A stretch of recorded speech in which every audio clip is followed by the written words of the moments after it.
karena saya bersilaturahmi di sekolah ibu. Iya, Memang ada hal yang mau saya diskusikan di sekolah ibu.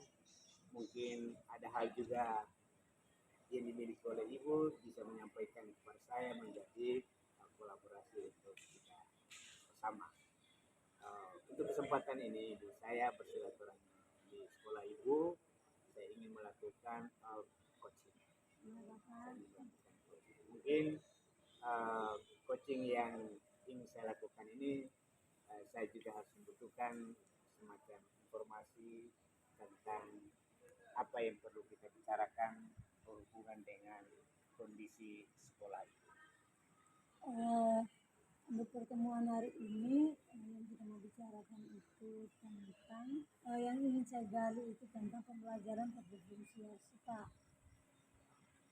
Sesuai dengan keadaan kami di tempat ini bahwa guru-gurunya sebenarnya berkompeten, hanya pembelajarannya kurang efektif. Oh begitu. Artinya ada satu hal yang mungkin dialami oleh sekolah ibu sehubungan dengan proses pembelajaran berdiferensiasi. Memang betul ibu, pembelajaran berdiferensiasi ini kalau kita mengikuti alur dari proses pembelajaran Merdeka Belajar ini memang sangat ditekankan tentang pembelajaran berdiferensiasi yang harus dimiliki oleh Bapak Ibu guru.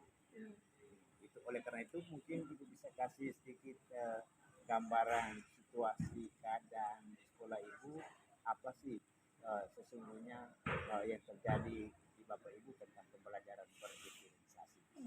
Seperti yang saya sampaikan tadi ya Pak ya, bahwa sebenarnya guru-gurunya kami itu berkompeten. Jumlah guru kami itu ada 8 orang, yang membernya ada 6 member gitu ya Pak ya. Dalam pelaksanaan guru-guru ini melakukan pembelajaran itu monoton, jadi tidak melihat atau tidak menerapkan pembelajaran yang berbasis kepada masing-masing kemampuan siswa. Jadi pembelajarannya kurang efektif menurut saya. Mungkin ada yang mempengaruhi sehingga Bapak Ibu guru mungkin belum maksimal di dalam proses pembelajaran. Mungkin ada yang disampaikan. Yang menjadi kendala atau yang membuat mereka kurang maksimal itu bisa jadi kurangnya pemahaman Pak ya. Walaupun berkompeten, tapi langkah-langkah dalam melaksanakan pembelajaran terdiferensiasi itu kan perlu pemahaman yang benar, bahwa ada namanya itu terdiferensiasi konteks dan ada beberapa yang lain lagi. Nah, dari itu mungkin guru-gurunya kami perlu didorong lewat pelatihan, lewat pembelajaran tentang tema pembelajaran terdiferensiasi itu di PNS. Oh begitu.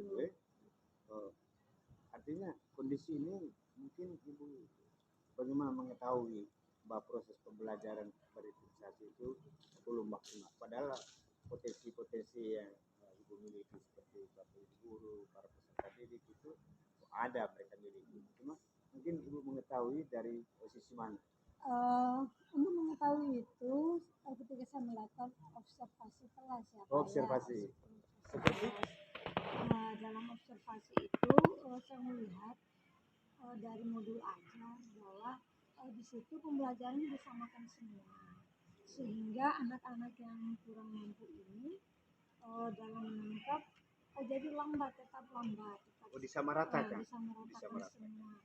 Jadi dalam tanggapan juga atau interaksi dalam kelas itu kurang, sedangkan anak yang pintar jadi cepat sekali gitu Pak. Jadi menurut saya itu dari hasil observasi itu saya pikir itu memang kurang efektif. Ternyata implementasi dari Bapak Ibu guru ini dia tidak menggunakan pendekatan berdiferensiasi, maksudnya mengetahui bagaimana keadaan siswa, bagaimana bakat siswa, cara belajar siswa itu belum dilakukan oleh uh, guru-guru. Mungkin apa yang ibu bisa mendorong mereka supaya pola ini bisa dilaksanakan? Yang bisa saya lakukan itu mungkin dalam penguatan lewat kombel Dalam komunitas penguatan belajar. kombel, ya. Ya. Penguatan kombel itu seperti apa? Coba ibu kasih sampaikan. Dalam kegiatan kombel itu kami bicarakan kira-kira permasalahan apa yang dihadapi oleh guru-guru dalam proses pembelajaran di kelas. Dari situ kita bisa melihat masing-masing guru menyampaikan praktik baiknya. Karena dari beberapa guru ada beberapa yang sudah melakukan pembelajaran terdiferensiasi di ada situ. Juga, sudah ada juga. Sudah ada. Nah, dari situ saya melihat bahwa ini kesempatan supaya mereka bisa berbagi sama teman-teman yang lain, ya. Seperti itu.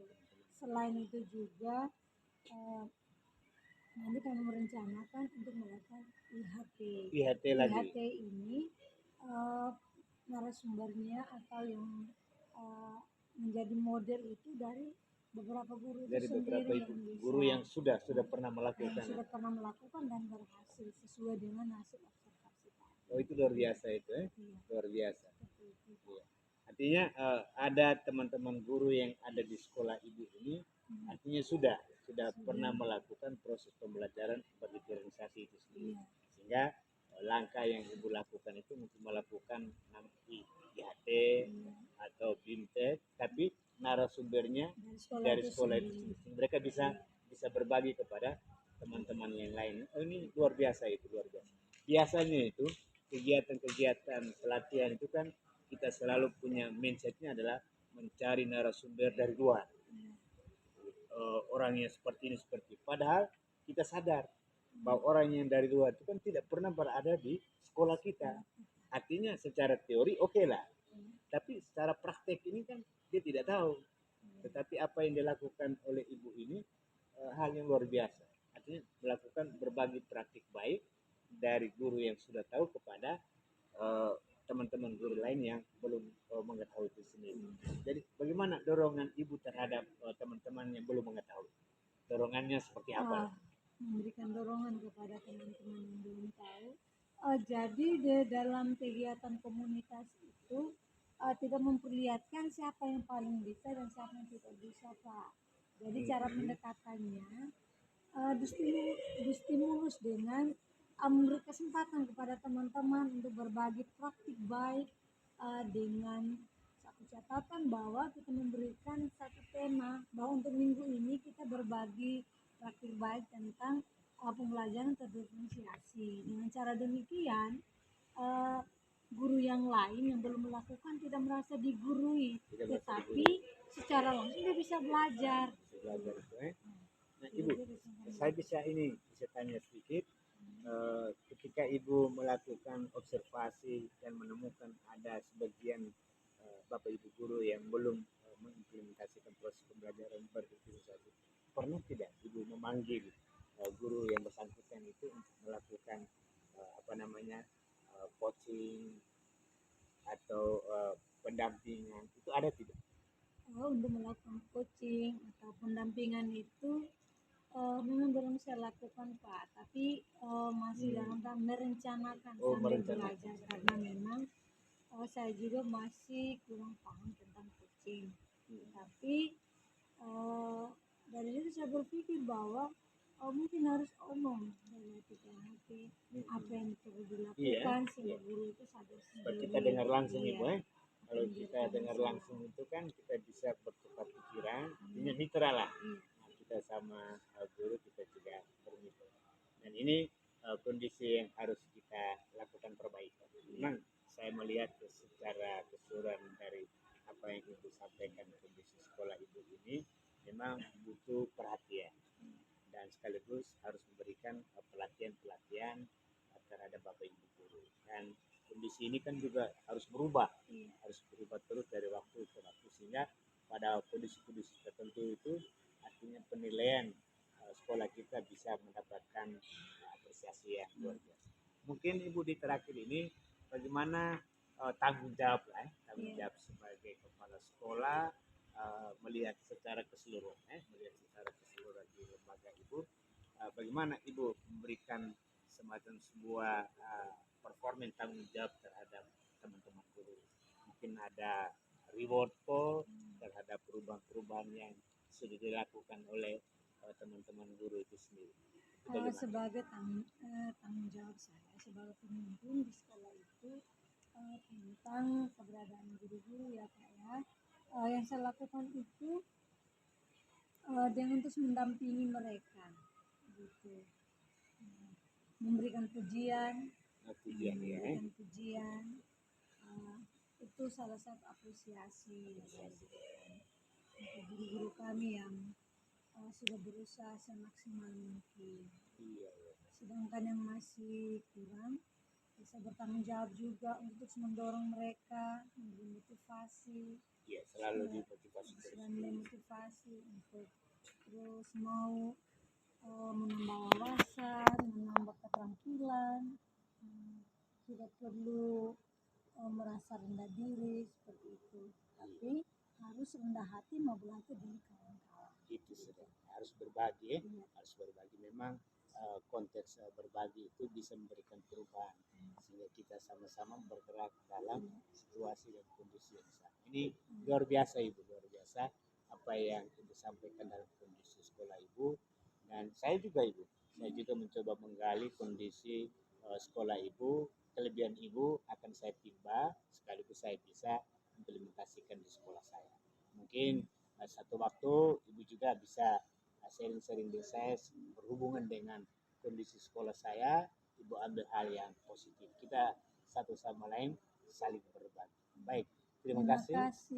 Bapak. Terima kasih Ibu atas pertemuan bersama dalam bincang-bincang sehubungan dengan kondisi sekolah kita, terutama kaitan dengan Bapak Ibu guru di dalam melaksanakan pembelajaran yang bertema pembelajaran kreativitas. Terima kasih. Titip salam saya buat rekan-rekan guru dan seluruh peserta didik di sekolah ini. Semoga Tuhan selalu memberkati kita semua. Amin. Terima kasih Ibu. Baik, selamat berjumpa.